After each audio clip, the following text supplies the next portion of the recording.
સાબરકાંઠા જિલ્લાથી મહત્વના સમાચાર આવી રહ્યા છે ત્યારે આપ જોઈ રહ્યા છો જીકે ટીવી ગુજરાતી. પડેપડના સમાચાર જોવા માટે અમારી ચેનલને લાઈક, શેર અને સબસ્ક્રાઇબ કરવાનું ભૂલતા નહીં. આવતા સમાચાર આપના સુધી પહોંચી શકે મિત્રો. જોઈએ હવે સાબરકાંઠા જિલ્લાના મુખ્ય સમાચાર. સનાતન સંસ્કૃતિ અને સાધુ સંતોના અપમાનનો આક્ષેપ કરી આજે સાબરકાંઠાના હિંમતનગર ખાતે સનાતન સંત સમાજના સંતો, ધર્મ રક્ષકો અને હિન્દુ સંગઠનોએ વિરોધ કાર્યક્રમ યોજ્યો હતો. આયોજકોના જણાવ્યા મુજબ 31 જુલાઈ 2026ના રોજ સંસદ પરિષદમાં કેટલાક રાજકીય નેતાઓ અને તેમના સમર્થકો દ્વારા ભગવા વસ્ત્રો ધારણ કરી સંતોના વેશ રચવામાં આવ્યો હતો, તેમજ ભગવાનના ચિત્રનું અનાદર કરીને ધર્મની ધાર્મિક લાગણીઓને ઠેસ પહોંચાડવામાં આવી હતી. આ ઘટનાના વિરોધમાં દેશવ્યાપી આંદોલનના ભાગરૂપે હિંમતનગરના ટાઉન હોલ ખાતે સંત સમાજ એકત્રિત થયો હતો. ત્યારબાદ સંતો અને મોટી સંખ્યામાં જોડાયેલા ધર્મરક્ષકો તથા હિન્દુ સંગઠનોએ રેલી યોજી હતી.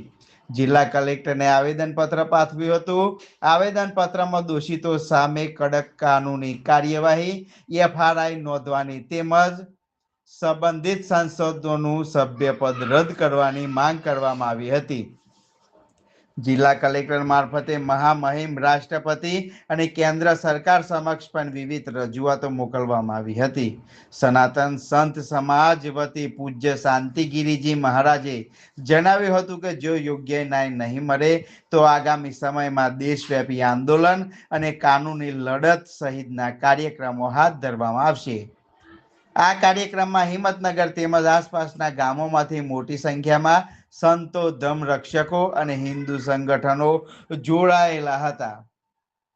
મિત્રો, અમારી ચેનલને લાઈક, શેર અને સબસ્ક્રાઇબ કરવાનું ભૂલતા નહીં, જેથી કરીને અવનવા સમાચાર આપના સુધી પહોંચી શકે. 31 જુલાઈ 2026ના રોજ સંસદ પરિષદમાં કેટલાક રાજકીય નેતાઓ અને તેમના સમર્થકો દ્વારા ભગવા વસ્ત્રો ધારણ કરી સંતોના વેશ રચવામાં આવ્યો હતો. તેમના ભગવા ચિત્રનું અનાદર કરીને સનાતન ધર્મની લાગણીઓને ઠેસ પહોંચાડવામાં આવી હતી. આ ઘટનાના વિરોધમાં દેશવ્યાપી આંદોલનના ભાગરૂપે હિંમતનગરના ટાઉન હોલ ખાતે સંત સમાજ એકત્રિત થયો હતો. ત્યારબાદ સંતો અને મોટી સંખ્યામાં જોડાયેલા ધર્મરક્ષકો તથા હિન્દુ સંગઠનોએ રેલી યોજી જિલ્લા કલેક્ટરને આવેદનપત્ર પાઠવ્યું હતું. આવેદનપત્રમાં દોષિતો સામે કડક કાનૂની કાર્યવાહી, એફઆરઆઈ નોંધવાની તેમજ સંબંધિત સંસદોનું સભ્યપદ રદ કરવાની માંગ કરવામાં આવી હતી. જિલ્લા કલેક્ટર મારફતે મહામહિમ રાષ્ટ્રપતિ અને કેન્દ્ર સરકાર સમક્ષ પણ વિવિધ રજૂઆતો મોકલવાનું આવી હતી. સનાતન સંત સમાજ વતી પૂજ્ય શાંતિગીરીજી મહારાજે જણાવ્યું હતું કે જો યોગ્ય ન્યાય નહીં મળે તો આગામી સમયમાં દેશવ્યાપી આંદોલન અને કાનૂની લડત સહિતના કાર્યક્રમો હાથ ધરવામાં આવશે. આ કાર્યક્રમમાં હિંમતનગર તેમજ આસપાસના ગામોમાંથી મોટી સંખ્યામાં સંતો, ધર્મરક્ષકો અને હિન્દુ સંગઠનોના કાર્યકરો ઉપસ્થિત રહી કાર્યક્રમને વેગ આપ્યો હતો. સાબરકાંઠા જિલ્લાથી મહત્વના સમાચાર આવી રહ્યા છે ત્યારે આપ જોઈ રહ્યા છો જીકે ટીવી ગુજરાતી. પડેપડના સમાચાર જોવા માટે અમારી ચેનલને લાઈક, શેર અને સબસ્ક્રાઇબ કરવાનું ભૂલતા નહીં.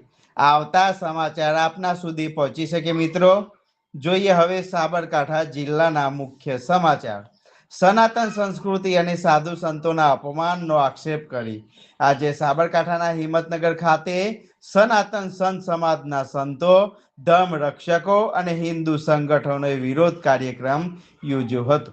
આયોજકોના જણાવ્યા મુજબ 31 જુલાઈ 2026ના રોજ સંસદ પરિષદમાં કેટલાક રાજકીય નેતાઓ અને તેમના સમર્થકો દ્વારા ભગવા વસ્ત્રો ધારણ કરી સંતોના વેશ રચવામાં આવ્યો હતો, તેમજ ભગવાનના ચિત્રનું અનાદર કરીને ધર્મની ધાર્મિક લાગણીઓને ઠેસ પહોંચાડવામાં આવી હતી.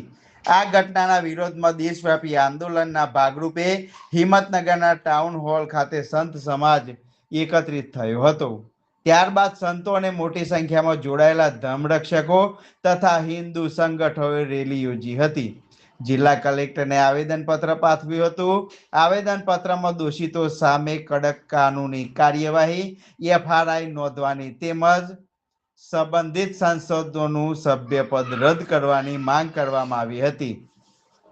જિલ્લા કલેક્ટર મારફતે મહામહિમ રાષ્ટ્રપતિ અને કેન્દ્ર સરકાર સમક્ષ પણ વિવિધ રજૂઆતો મોકલવામાં આવી હતી। સનાતન સંત સમાજ વતી પૂજ્ય શાંતિગીરીજી મહારાજે જણાવ્યું, माता की जय, भारत माता की जय, सनातन धर्म की जय, सनातन धर्म की जय।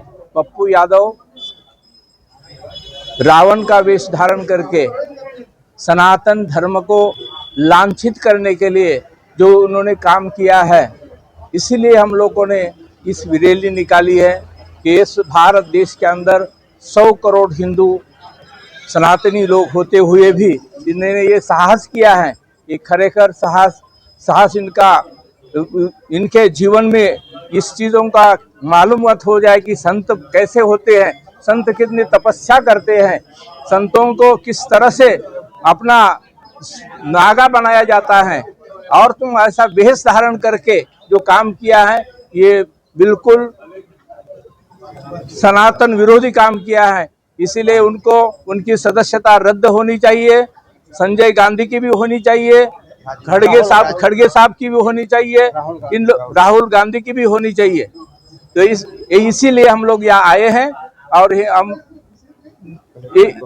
कलेक्टर साहब के आवेदन पत्र देने के लिए आए हैं और कलेक्टर साहब को आवेदन पत्र दिया है।